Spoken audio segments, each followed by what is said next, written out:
6টা দোয়া এবং জিকির আছে, যেই দোয়া জিকিরগুলো কোরআন হাদিসে বর্ণিত সকল দোয়া জিকিরের খোলাসা, সারমর্ম এবং নির্যাস। এই 6টাকে যদি কোনো মুসলমান নিয়মিত আঁকড়ে ধরে, তাহলে কোরআন এবং হাদিসের যত দোয়া এবং জিকির আছে কেমন যেন তার নির্যাসটা নিয়মিত সে আমল করলো। বলবো সেগুলা? এই 6টা দোয়া এবং জিকিরের মধ্যে সর্বপ্রথম হলো নবী করিম সাল্লাল্লাহু আলাইহি সাল্লামের প্রতি দুরূদ প্রেরণ করা। নবীজি সাল্লাল্লাহু আলাইহি সাল্লামের প্রতি দুরূদ প্রেরণ করার আমল এরকম আমল, আপনি যদি সারা দিনে শুধুমাত্র নবীজির প্রতি দুরূদ প্রেরণ করার আমলটাই জিকির হিসাবে সবচেয়ে বেশি করেন, দোয়া হিসাবে যদি এটাই আপনি সারাদিন করতে থাকেন, তো আপনার জন্য যথেষ্ট হবে, আল্লাহর কাছে আর কিছু না চাইলেও চলবে। দুরূদ মানে হলো নবীজির জন্য দোয়া করা। ভাই, আল্লাহ তার হাবিবকে রহম করবেন, আপনার আমার দোয়ার দিকে আল্লাহর তাকানোর কোনো ঠেকা আছে? নবীজি কি আমাদের দোয়ার কোনো মুখাপেক্ষী? কিন্তু আমরা তার জন্য দোয়া করলে ওই চান্সে আল্লাহ তাআলা আমাদের প্রতি অনুগ্রহ করবেন। একবার না, আপনি নবীজির প্রতি একবার রহমতের দোয়া করবেন, একবার দুরূদ পাঠ করবেন। মান সাল্লা আলাইয়া মাররাতান সাল্লাল্লাহু আলাইহি আশরা, নবীজি সাল্লাল্লাহু আলাইহি সাল্লাম বলেছেন, একবার আমার জন্য তোমরা দোয়া করলে, আমার প্রতি দুরূদ পাঠ করলে, আল্লাহ তাআলা তোমাদের জীবনে 10 বার 10 জায়গায় 10 টাইমস তোমাদের উপর আল্লাহ তাআলা অনুগ্রহ করবেন। আপনি টেরও পাবেন না কত জায়গায় আল্লাহ অনুগ্রহ করেছেন। আল্লাহ বাঁচাই দিয়েছেন, একটুর জন্য শেষ হয়ে যান নাই। ওই যে দুরূদ পড়ছেন, আল্লাহ তাআলা রক্ষা করছে, আপনি খবরও নাই। আল্লাহ তাআলা আপনার প্রতি বিশাল একটা দান করছে, আপনি লক্ষ্য করেন নাই। ওই যে দুরূদ পড়ছেন একবার, 10 বার রহমত হবে। এভাবে যত দুরূদ পড়বে সে তত রহমত এবং অনুগ্রহ পাবে। এক সাহাবী বলেছেন, ইয়া রাসূলুল্লাহ, আমি আমার দোয়ার কত অংশ আপনার জন্য রিজার্ভ রাখবো? আমি তো আল্লাহর কাছে অনেক কিছু চাইবো, অনেক কিছু নিবেদন করব, আপনার জন্য যেন আল্লাহ রহমত নাজিল করে, এটাই হলো দুরূদ। এই দুরূদটা আমি কি পরিমাণ রাখবো? 4 ভাগের 1 ভাগ, 3 ভাগের 1 ভাগ, অর্ধেক? এরপরে সাহাবী বলছেন, আসলে যদি সবগুলোই করি, উনি এক একটা পার্সেন্টেজ বলছেন, আর নবী করিম সাল্লাল্লাহু আলাইহি সাল্লাম বলছেন যে, তাকে বোঝাচ্ছেন যে আরো বেশি করতে পারলে ভালো হয়। তো সাহাবী বাড়াইতে বাড়াইতে শেষ পর্যন্ত বলেন যে, আমার দোয়া যদি সবগুলো আপনার জন্য করি, আমি যদি আর কোনো দোয়া না করি, শুধু আপনার জন্যই দোয়া করি, নবী করিম সাল্লাল্লাহু আলাইহি সাল্লাম তাকে সুসংবাদ দিলেন যে, তাহলে তোমার আর কোনো সমস্যা থাকবে না, সব সমস্যা দূর হয়ে যাবে, তোমার কোনো পেরেশানি থাকবে না। ভাইরা আমার, দুরূদের আমল এমন একটা আমল যে আপনার জীবনে কোনো বিপদ, কোনো মুসিবত, কোনো পেরেশানি, কোনো সমস্যা দেখা দিয়েছে, আপনি যদি দুরূদ পড়তে থাকেন, কোনো কিছু মনে আসছে না, অনেক সময় ছাত্র জিজ্ঞেস করে, ভাই পরীক্ষার হলে পড়া ভুলে গেছি, কি করবো? আমি কি দুরূদ পড়া শুরু করেন। আরবদেরকে দেখা যায় কোনো কিছু ভুলে গেলে তারা বলে আল্লাহুম্মা সাল্লি আলা মুহাম্মদ, আল্লাহুম্মা সাল্লি আলা মুহাম্মদ, এটা শুরু করে তারা। কারণ নবী করিম সাল্লাল্লাহু আলাইহি সাল্লাম এর হাদিস থেকে স্পষ্টভাবে, একটি নয় বহু হাদিস থেকে প্রমাণিত, যে ব্যক্তি দুরূদটা নিয়মিত পাঠ করবে, সালাত আলা নবীটাকে যে ব্যক্তি আঁকড়ে ধরবে, সব সময় তার মুখ থেকে সালাত সালাত সালাম চলতে থাকে, এই ব্যক্তির সকল গুনাহ আল্লাহ মাফ করে দিবেন, সকল পেরেশানি আল্লাহ তাআলা মুক্ত করে দিবেন। ভাইরা আমার, দুরূদের আমলটা এত গুরুত্বপূর্ণ আমল, এটা আমরা করি এখন। অনেকে আছেন যে আনুষ্ঠানিকতা যখন থাকে দুরূদের, মিলাদের, তখন একটু সালাত আলা নবী যেভাবেই করেন, আর বাকি অনেকে আছেন যেগুলো করারও কোনো খোঁজ খবর নাই। দুরূদ বেশি বেশি করে পাঠ করবো তো ইনশাআল্লাহ। সবচেয়ে শ্রেষ্ঠ দুরূদ, সবচেয়ে উত্তম দুরূদ হলো দুরূদ ইব্রাহিম, যেটা নামাজে পড়েন। আর সবচেয়ে সংক্ষিপ্ত দুরূদ হলো সাল্লাল্লাহু আলাইহি ওয়াসাল্লাম। এছাড়া নবীজির প্রতি দোয়ামূলক যে কোনো দুরূদই আল্লাহর কাছে গ্রহণযোগ্য হতে পারে, যদি দুরূদের অর্থের মধ্যে, কথামালার মধ্যে খারাপ কিছু না থাকে। দুরূদের নামে অনেকগুলো দুরূদ প্রচলিত আছে বিভিন্ন বই পুস্তকে, অমুক দুরূদ পড়লে অমুক এত নেকি হয়, বা অমুক দুরূদ পড়লে এতবার পড়লে ওই বিপদ দূর হয়। এগুলো কোনো হাদিস নির্দেশিত না, এগুলো হয়তো কারো তাজরিবা, অভিজ্ঞতা নির্ভর। কিন্তু হাদিস নির্দেশিত দুরূদ হলো দুরূদ ইব্রাহিম, আর সবচেয়ে সংক্ষিপ্ত দুরূদ হলো সাল্লাল্লাহু আলাইহি সাল্লাম। অর্থের ভিতরে যদি খারাপ কিছু, শিরকের কিছু না থাকে, নবীকে আবার আল্লাহর পর্যায়ে পৌঁছানোর মতো গোমরাহি যদি না থাকে দুরূদের অর্থের মধ্যে, তাহলে যে কোনো দুরূদই আপনি আল্লাহর কাছে পেশ করতে পারেন। তাহলে 6টা দোয়া হলো কোরআন হাদিসের শত শত সহস্র দোয়ার নির্যাস এবং খোলাসা। তার 1 নম্বর হলো দুরূদের আমল। করবো না বেশি বেশি ইনশাআল্লাহ? আমার জীবনে বহুবার এমন হয়েছে, বহুবার এমন এমন বিপদ যে দেয়ালে পিঠ ঠেকে গেছে, এখান থেকে উদ্ধারের কোনো পথ আর চোখের সামনে দেখা যাচ্ছে না। আমি এই আমলটি, এর পাশাপাশি ইস্তেগফারের আমল, যেটা 2 নম্বরে বলবো আমি, এই 2টি আমল কন্টিনিউয়াসলি করে গেছি। হরদম প্রতি নিঃশ্বাসে নিঃশ্বাসে, বাস টয়লেটের টাইম বাদে বাকি ফুল টাইম এটা দুরুদ এবং ইস্তেগফার অব্যাহত রাখছি।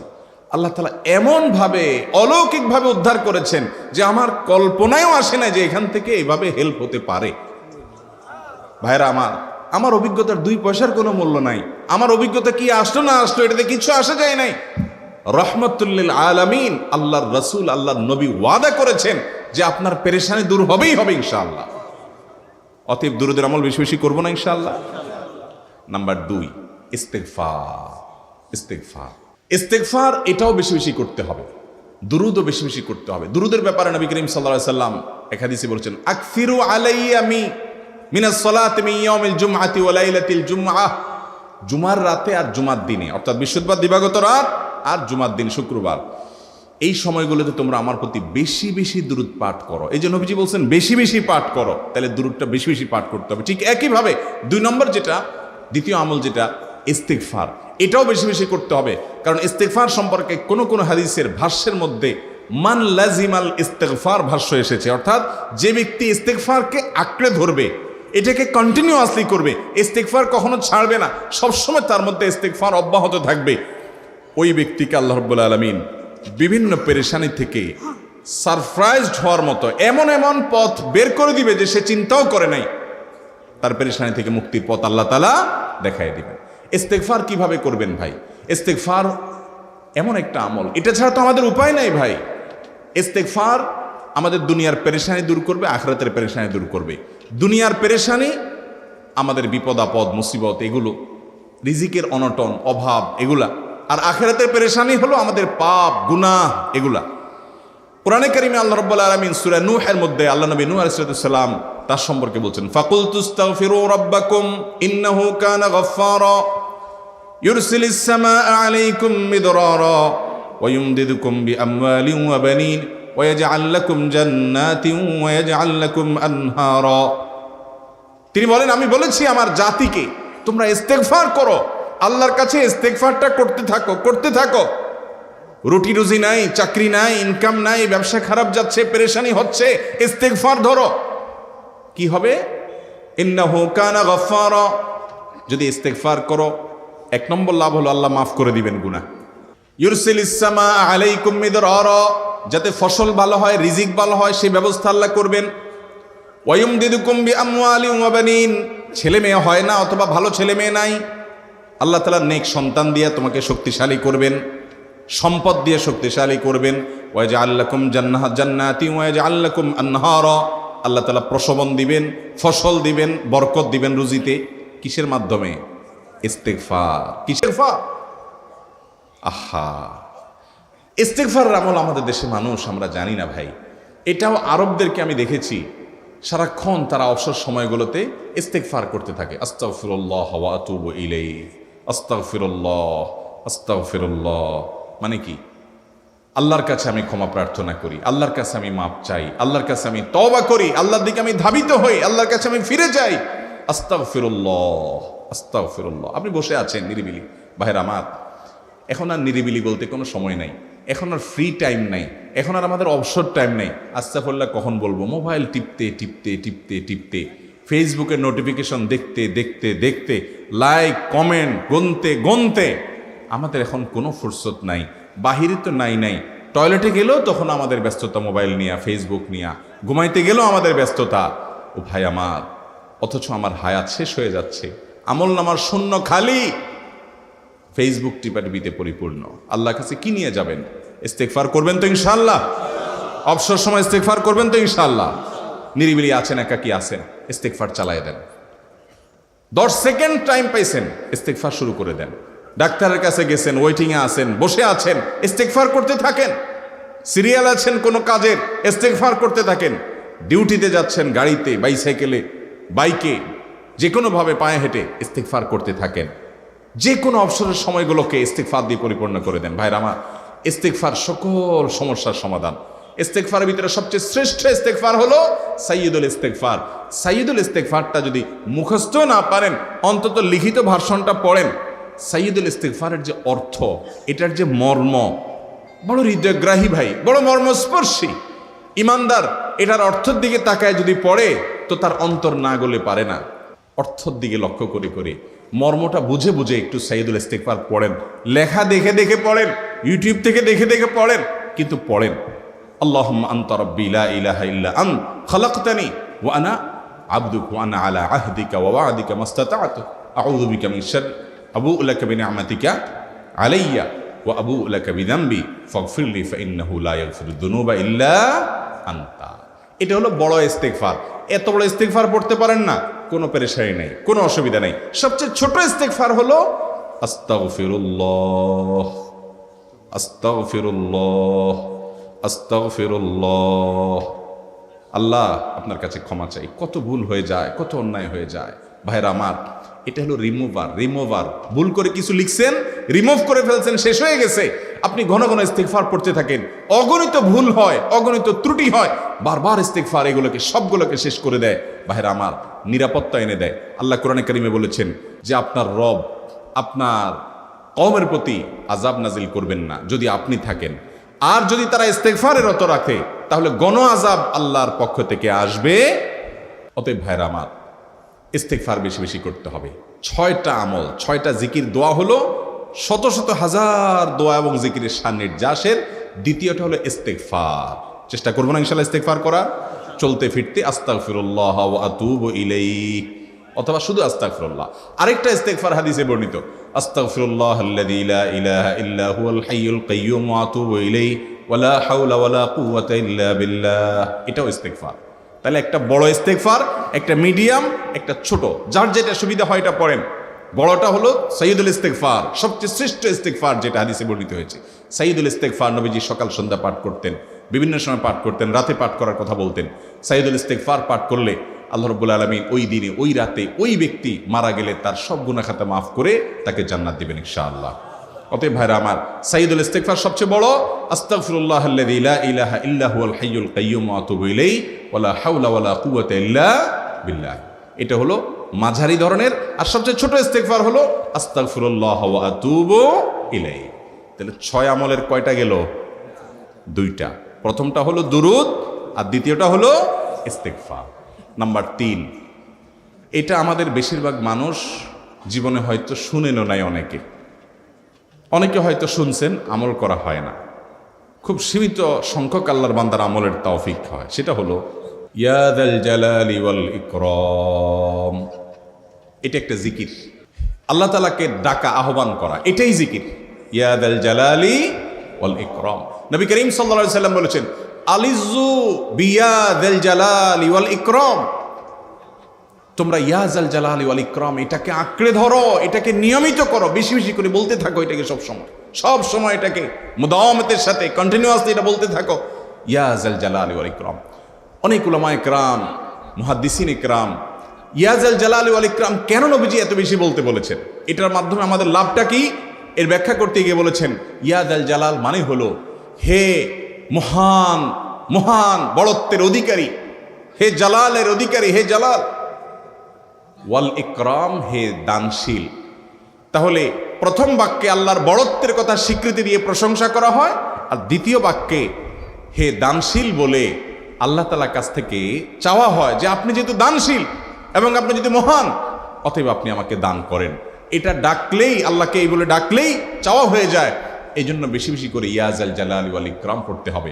অনেকে হয়তো নতুন শুনেছেন, আজকে থেকে শুরু করে দিবেন ইয়া যাল জালালি, সকাল বিকাল। মনে থাকে না তো লিখে লিখে ওয়ালে টাঙ্গায় দেন।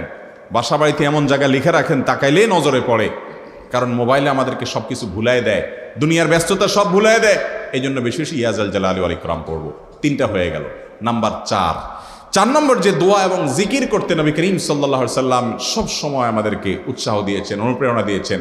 এবং ইবনে সাদি রাহিমাহুল্লাহ তিনি 6টা নির্যাস দোয়া এবং জিকির যে বলেছেন তার 4 নম্বর হলো লা হাওলা ওয়ালা কুওয়াতা ইল্লা বিল্লাহ। লা হাওলা ওয়ালা কুওয়াতা ইল্লা বিল্লাহ। লা হাওলা ওয়ালা কুওয়াতা ইল্লা বিল্লাহ, এটা হলো সারেন্ডার করা, আল্লাহর কাছে সারেন্ডার করা, আত্মসমর্পণ করা। মানে আল্লাহ ছাড়া কোনো ভালো কাজ করার ক্ষমতা কারণ নাই, করার তৌফিক দেওয়ার ক্ষমতা কারণ নাই, আর পাপ থেকে বাঁচানোরও ক্ষমতা কারণ নাই।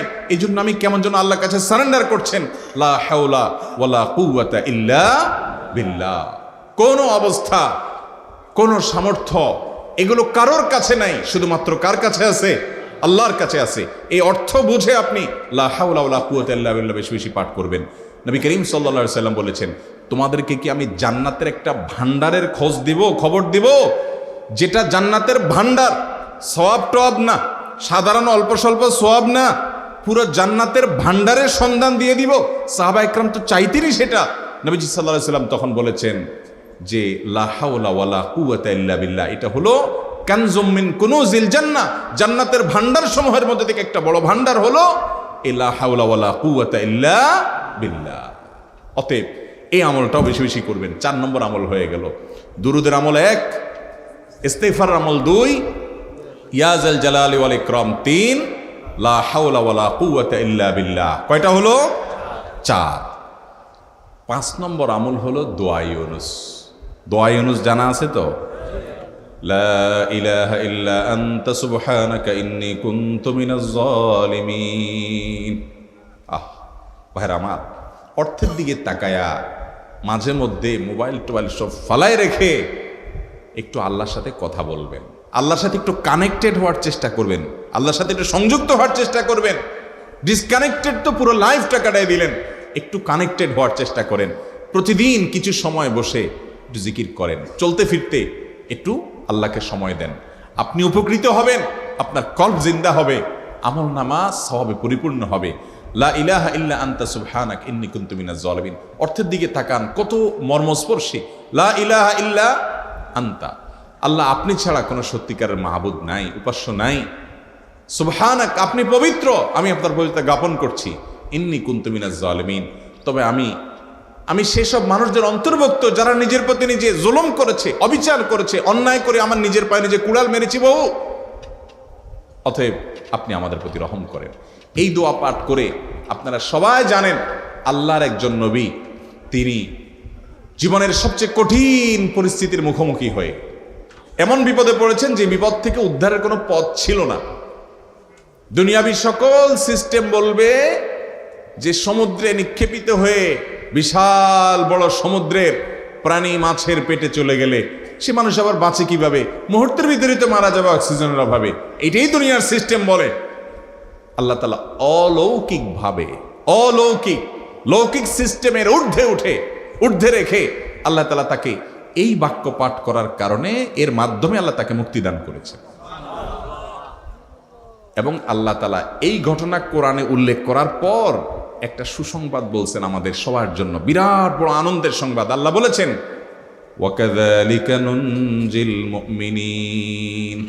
এই বাক্য পাঠ করার পর ইউনুস আলাইহিস সালামকে শুধু রক্ষা করেছেন আল্লাহ, তাই নয়, আল্লাহ বলেছেন একইভাবে তাকে যেরকম রক্ষা করেছি, এই বাক্য যদি কেউ পড়ার মতো পড়ে, হক আদায় করে পড়ে, মনের গভীর থেকে পড়ে, মর্ম উপলব্ধি করে পড়ে, নিয়মিত পড়ে, ওয়াকাযালিকা নুনজিল মুমিনিন, ঈমানদারদেরকে আমি রক্ষা করে দেবো এভাবে। আরো শুনবেন, আমাদের প্রিয় নবী সাল্লাল্লাহু আলাইহি ওয়াসাল্লাম বলেছেন, তোমরা আমার ভাই ইউনুস ইবনে মাত্তা যে দোয়া করেছে, ওই দোয়াটাকে তোমরা আঁকড়ে ধরবা, যে কোনো বিপদে আপদে মুসিবতে আল্লাহর কাছে চাইবা। ভাইরা আমার, আমরা বিপদ আপদে পড়লে হুজুরদের কাছে চলে যায় দোয়ার জন্য। অনেকে মাজারে চলে যায়, সেখানে মানত করে, টাকা পয়সা দেয় বিপদ উদ্ধার করার জন্য। কপাল পড়া জানে না ও কার গোলাম, ও আরশে আজিমের মালিকের গোলাম, তার সাথে ডাইরেক্ট কানেক্টেড হওয়ার সুযোগ আছে, শুধু ইউজ করলেই হয়, সুইচ দিলেই হয়। কপাল পড়া জানে না, ডানে বামে গিয়ে নিজের আমল বরবাদ করে, ইমান বরবাদ করে, তাওহীদ নষ্ট করে।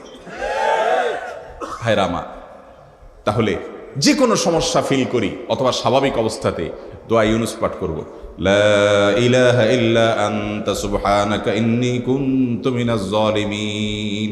ভাইরা আমার, দুনিয়ার মানুষের কাছে আপনি অপরাধী এটা বললে খারাপ লাগে।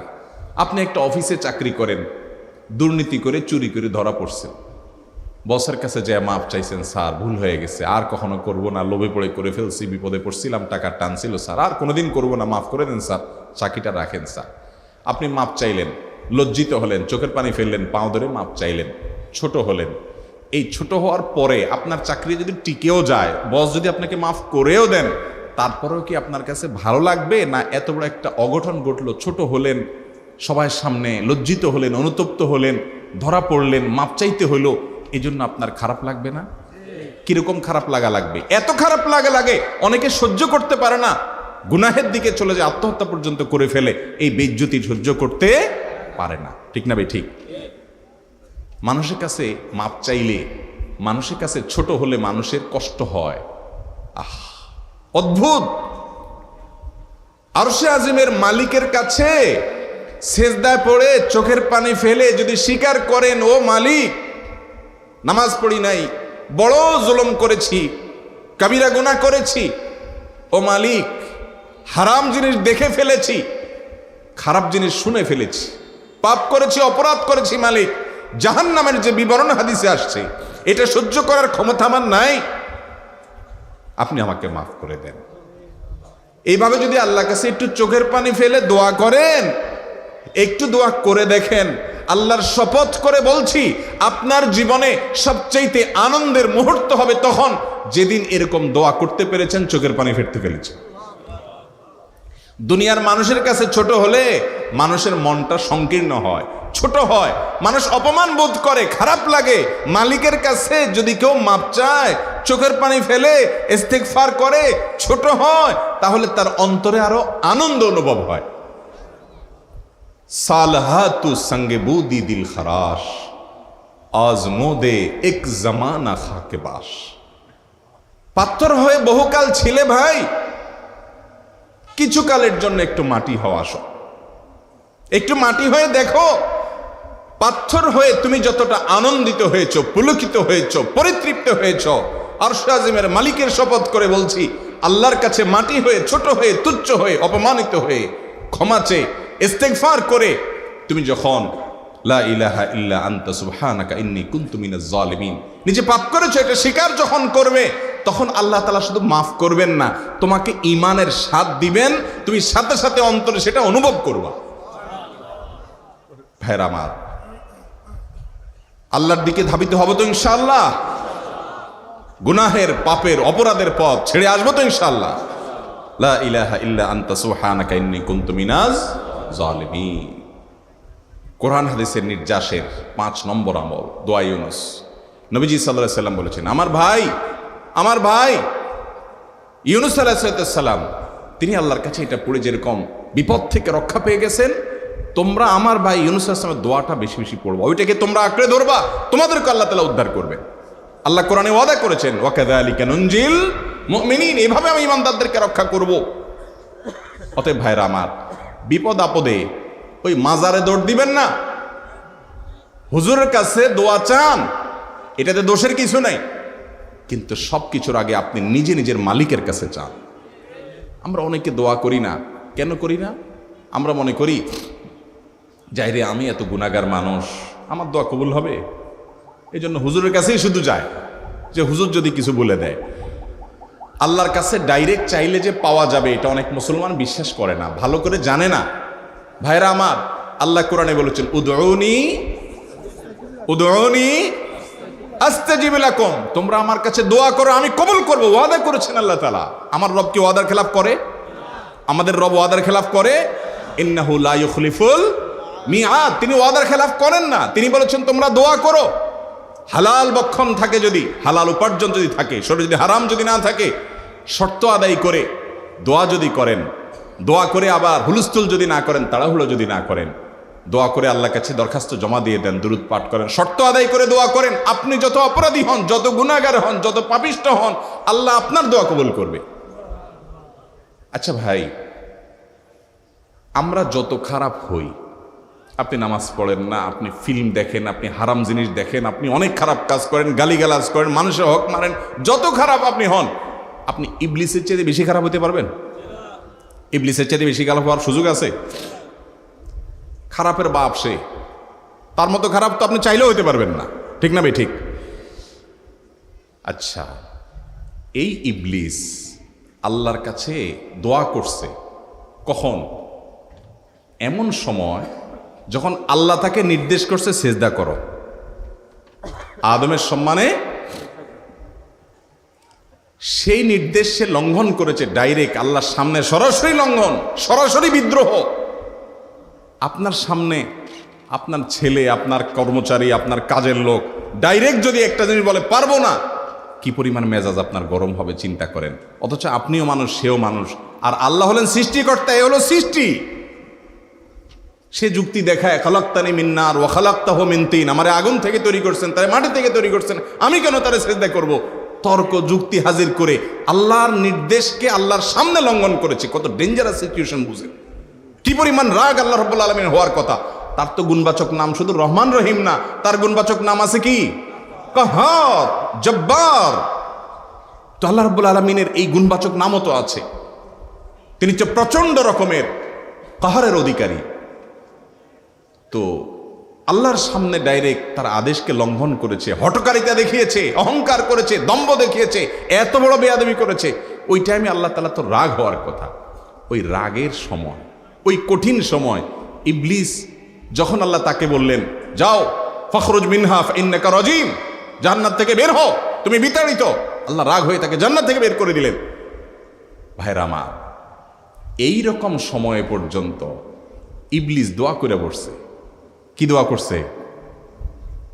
রব্বি আনজিরনি ইলা ইয়াউমি ইউবআসুন, আল্লাহ আমাকে সুযোগ দেন, কিয়ামত পর্যন্ত হায়াতটা দেন আমারে, দোয়া করে বসছে। কিন্তু আল্লাহ তাআলা কি করছেন? আল্লাহ বলছেন, তো বড় সাহস তোর বেটা, মাত্র সিজদা করতে বলছেন করলি না, কমবখত, আবার দোয়া করস? আল্লাহ সেটা বলেন নাই। আল্লাহ কি করছেন? ইন্নাকা মিনাল মুনজারিন, যাও তোমাকে সুযোগ দেওয়া হলো। সুবহানাল্লাহ।